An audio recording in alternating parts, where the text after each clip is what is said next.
ও ময়দা চালের গুঁড়ো ছাড়াই ভাপা পুলি পিঠা আজকে আমি তৈরি করব। শীত আসলে আমরা বাড়িতে অনেক রকম পিঠে করে খাই। পুলি পিঠে তো অনেক খেয়েছেন, একবার ভাপা পুলি পিঠে খেয়ে দেখবেন, খুবই ভালো লাগবে খেতে। ভাপা পুলি পিঠে বানানোর জন্য আমি এরকম কলা পাতা নিয়েছি, আর এই কলা পাতা আমি এইভাবে কেটে নিয়েছি। 1 কাপ সুজি নিয়েছি।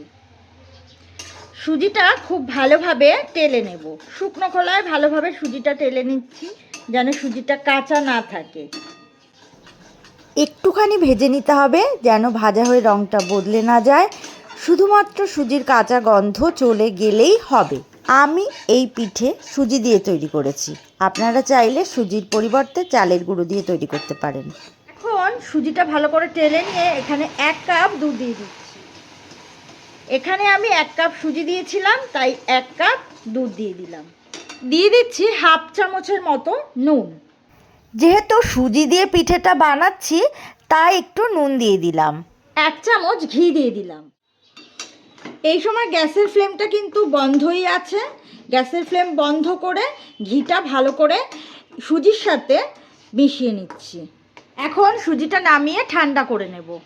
1 বাটি নারকেল দিয়ে দিলাম আর 1 বাটি আখের গুড় দিয়ে দিলাম। 4 টেবিল চামচ গুঁড়ো দুধ দিয়ে দিয়েছি। এবার ভালো করে নারকেলের সাথে গুড় আর আমুল দুধ ভালো করে পাক দিয়ে নেব। এভাবে মিডিয়াম ফ্লেমে নাড়াচাড়া করে নেব। আর এর মধ্যে কিন্তু আর তরল দুধ দিতে হবে না। গুড় গলে যেটুকু রস বেরোবে তাতেই নারকেল সিদ্ধ হয়ে যাবে আর পুরটাও সুন্দরভাবে তৈরি হয়ে যাবে। এইভাবে পুরটা তৈরি করে নিয়েছি, এবার নামিয়ে নেব। কলা পাতা গরম জলে এইভাবে ভিজিয়ে রেখেছিলাম 10 মিনিট, তাহলে পাতাটা নরম হবে। পাতাটা যখন এরকমভাবে মুড়বো তখন পাতাটা ভেঙে যাবে না।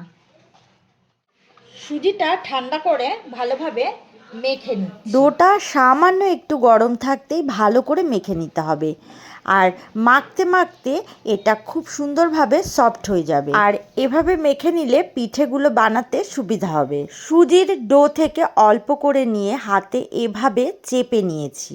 তারপর নারকেলের যে পুর তৈরি করেছি সেটা দিয়ে দেব, আর যতটা সম্ভব চেপে চেপে লম্বাটে শেপ দিয়ে নেব। একবার নিজের হাতে পিঠে না বানালে এই পিঠেটার স্বাদ অনুভব করতে পারবেন না।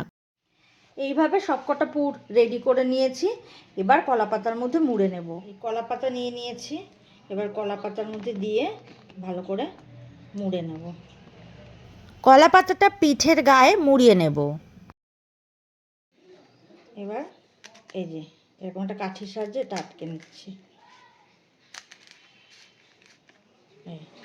সবকটা পুলি পিঠে এইভাবে কলা পাতায় মুড়ে নিয়েছি। জল গরম করে নিয়েছি আর তার মধ্যে এরকম একটা ঝাঁঝরি দিয়ে দিলাম। এখন ঝাঁঝরির ওপরে একটা করে পুলি পিঠে দিয়ে দিবে সাজিয়ে দিচ্ছি।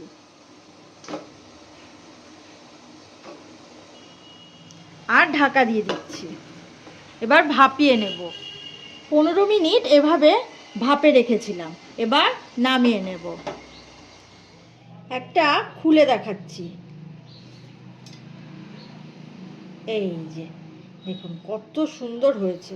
একবার নিজের হাতে পিঠে না বানালে এই পিঠেটার স্বাদ অনুভব করতে পারবেন না। কলা পাতা, সুজি, ঘি, নারকেলের পুরের সুগন্ধ সব কিছু মিলেমিশে দারুণ টেস্টি হয়।